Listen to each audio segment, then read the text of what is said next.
CJ Gardner-Johnson is out in Philly, but hey, it's not even close to being the end of the world. What's up? It's your boy Cintron, coming back with another analysis / news video. And I kid you not, that's my real name. And we're checking in around the league here, looking at all the dealings the teams have done here surrounding free agency. And the first wave is just about over. The closing of it, big deal being made here with the number 3 player on the availability board being taken off. But let's get into these signings. So the Atlanta Falcons signed Mack Hollins over from the Raiders, 1 year, $2.5 million deal with the Falcons. And it's a decent depth signing for them.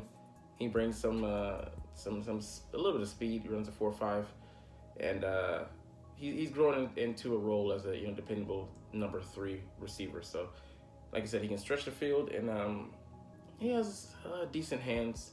But we'll see if he can continue to grow and mature in the league. A former Eagle that won a Super Bowl with us his rookie year. Shout out to you, Mack Hollins. Good guy. Next, the Carolina Panthers make a big deal here, a big signing for the former Minnesota Viking Adam Thielen on a 3-year, $25 million deal. So very palatable for them. Palatable, keep saying that, but he becomes the number 2 and the most experienced receiver there for the Panthers. And number 1 technically, but they'll bring in somebody because DJ Moore, they traded him away to the Chicago Bears along with the number 1 overall. No. Yeah, number 1 overall pick.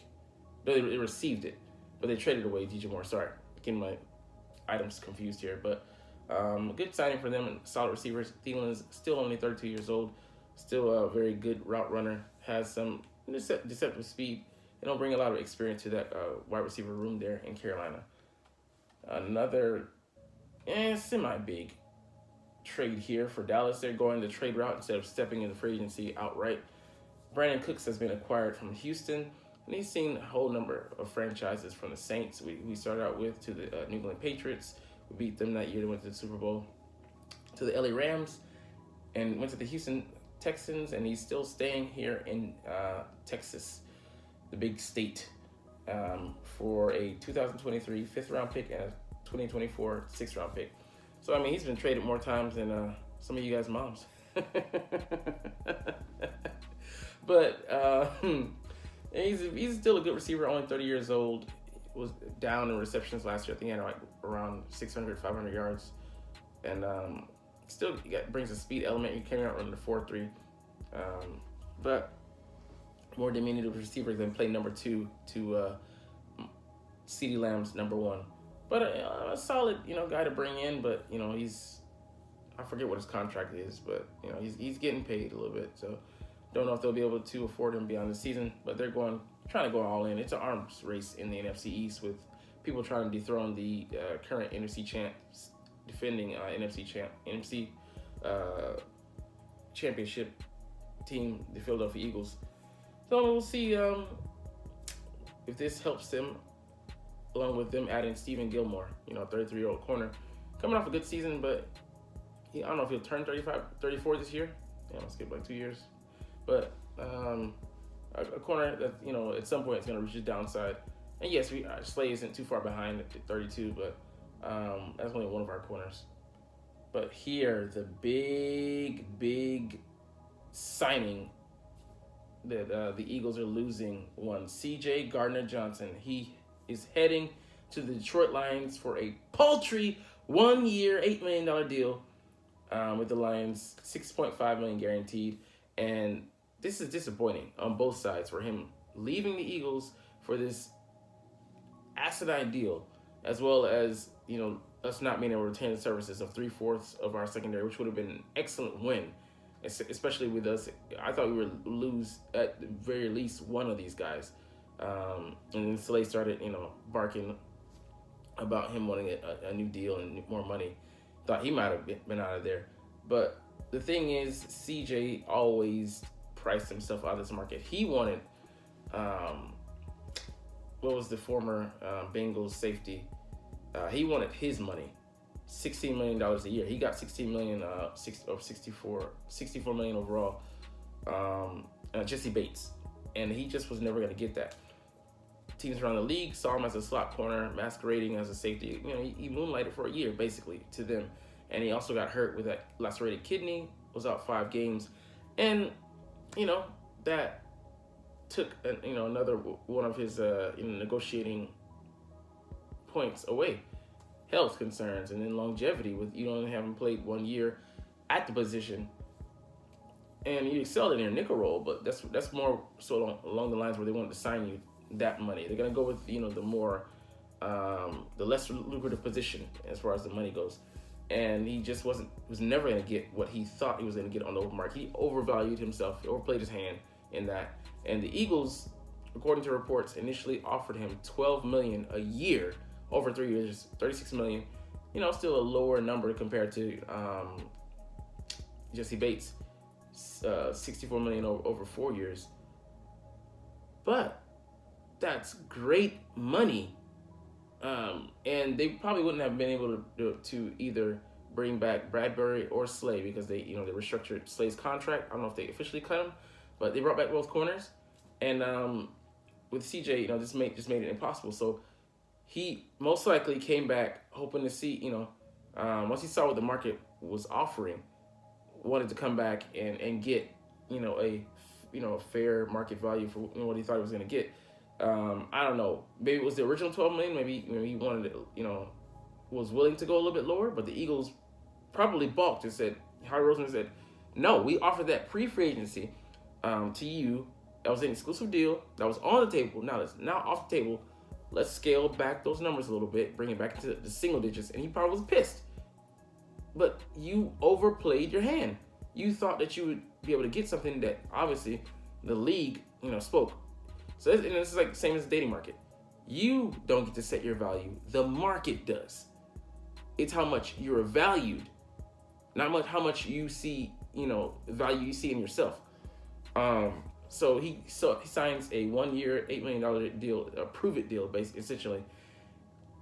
And he's banking on him being able to, ball out this year and then be able to sign a higher annual average long-term contract. And I just don't see, I don't know, I'm not throwing out some numbers, 10, maybe 11. I don't think it's going to go that much higher, CJ. So you really played yourself here. You've been able to hit the market again after 3 years, at 28 years old, still can sign one more big contract before, the league views you as used goods, most likely. And, that would have been in your best interest. But no. You want to gamble. And then you go to the Lions. You're an upstart team. They're solid on offense. You're adding to a very solid secondary. But that being said, you're going to be playing for a playoff spot. Whereas the Eagles, just coming off a Super Bowl loss, of course, Super Bowl visit, though, appearance, we're playing for bigger things here. Not just to get into the playoffs, but to go deep and hopefully to repeat trips to the Super Bowl there in Las Vegas this the next upcoming year. So, you want to play for a loser? Go ahead. For me, there were a lot of scenarios that that could have played out. We could have lost 2 corners and lost CJ. That would have been the worst case scenario. Lost 1 corner, Bradbury or Slay, and then retained CJ. But we retained an All-Pro and a Pro Bowler from last year, and lose a safety. That's the best news that I could have hoped to receive, because I think, in my opinion, he's the more easily replaceable piece out of those those triplets, because he was brought in just before the season. He didn't even have a training camp with us, and he was able to play to that level. Kevin Byard. Just wanted to say that. He is under contract with the Titans, but he has no guaranteed money. Maybe they cut him, and maybe he's just grown enough. He forces his way out of Tennessee. And if he's all about the money, more than likely he's not going to be willing to negotiate with the Eagles, on a 1 year prove it deal that CJ had. But maybe he's amenable to it. When we sign him, think about that. Free safety, Kevin Byard, and at the corners, Slay and Bradbury. And slide Reed Blankenship over to strong safety, man, what a dynamic secondary. 4 impact players, potentially. But there's other guys out there, and there's a couple like Taylor Rapp. He's available. I would never suggest it, but Jonathan Abrams, no. Josh Johnson is a guy that I like. I don't know if he has versatility playing at free or strong, but I think in these defenses, especially like Vic Fangio directed or inspired, they're interchangeable roles and they can be made what the coordinator needs them to be. Reed could play it free, and then Josh could play it strong. I think that would be still a very solid secondary. So there's options to be had. Jalen Mills, the Green Goblin, actually had a better PFF grade last year than one CJ Gardner-Johnson. He had 66 and I think 65, and CJ had 61. So take that for what it's worth. He's not my preferable signing, but maybe let's say an emergency signing. We don't have much of a choice. And bring him in. He's like 28, 29. So he's getting up there in years. And but he played some at safety last year for the Patriots, and like I said, he acquitted himself not too shabby. And you could always go in the draft as well. Have a guy like that option 4 or 5 years. The only thing is have a guy coming in. He's gonna have a bit of a hurdle as far as playbook and grasping defense and speed of the NFL and things like that. But there are options, man. There are options. So the season isn't over just because we couldn't get CJ back. Would love to have him back, but he was immature, just deleting tweets and all this stuff and wiping his profile and setting it to black and all this stuff. Like, nobody needs all that drama, man. So it actually probably happened pretty early on. How he gave him the deal, he rebuffed it, thought he could get better, found out different, came back, tried to get the same offer, wasn't going to get it, got mad, and then ultimately signed elsewhere with the Lions here. So you put yourself in that position, son. So deal with it. I don't wish him ill next season. I hope he plays the season, but I hope they don't make the playoffs. So I can just be like, told you. Stupid. But let's move on. Obviously, we just went over Brandon Cooks to trade. Laramie Tunsil here sets a new mark for tackles here. 3 years, $75 million contract extension, $25 million. That becomes a new benchmark over, I think, David Bakhtiari in Green Bay. So, shout out to him. The other contract was $23 million a season. So, he's balling, man.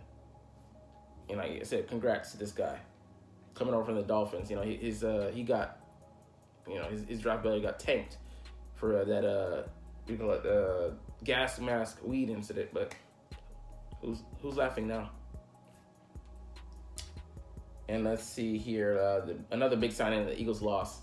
Isaac Seumalo went to the Pittsburgh Steelers for 3 years, $24 million. This was a calculated loss. I'm not gonna say it's a big deal. He's a smart, tough player, improved after getting benched early in his career. He was a solid starter, and surprising that took him this long to sign. He's 29 years old. I know that played a part into it. His age, but lower end stick kind of deal, but one that I'm sure he's happy with, and the Steelers are getting a very solid player. So congrats to him, and it's be another compensatory pick that'll count towards us having 5 or 6, and we can only have I think max 4. So let's get all we can get. I think that might be it. Bars. But yeah, man, CJ Gardner-Johnson is out, but hey, he doesn't want to be part of a winner. Let him go, and we'll see what holes we fill at safety. But we have safety, linebacker, and running back. We could add a guy. If we could add UCLA Charbonnet to bring him in to redshirt for next year, will be perfect. But we'll see what we do in the draft. I don't know. Yeah, D tackle, another position we need to add depth to, and it wouldn't hurt edge as well. No, we need an edge. So, anyways, you're not even watching. It's all good, though. We're going to get up out of here. But as always, it's fly, Eagles, fly. And let's motherfucking go. Like, comment, share, and subscribe if you like. Thanks for watching. Check me out at Cintron, Cintron Anime, Cintron Life, or Cintron Laughs, or other social media.